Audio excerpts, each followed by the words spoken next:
فضائل میں حدیث مبارکہ حضور کے صحابی حضرت یعلا بن مرہ رضی اللہ تعالیٰ عنہ سے روایت ہے کہ حضور نبی رحمت صلی اللہ علیہ وآلہ وسلم نے ارشاد فرمایا حسین منی وانا من الحسین، حسین مجھ سے ہے اور میں حسین سے ہوں، حضور نے ارشاد فرمایا۔ اور پھر مشکوٰۃ شریف کی حدیث مبارکہ میں حضور نے فرمایا احب اللہ من احب حسینہ، جس نے حسین سے محبت کی اس نے خدا سے محبت کی۔ نبی پاک صلی اللہ علیہ وسلم نے فرمایا کہ جس نے میرے حسین سے محبت کی اس نے خدا سے محبت کی، اس نے رب سے محبت کی۔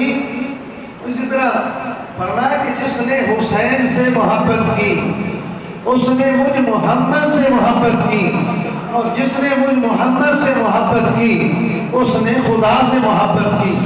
اور اسی لیے رسول پاک صلی اللہ علیہ وآلہ وسلم نے فرمایا کہ حسین سے محبت خدا سے محبت ہے۔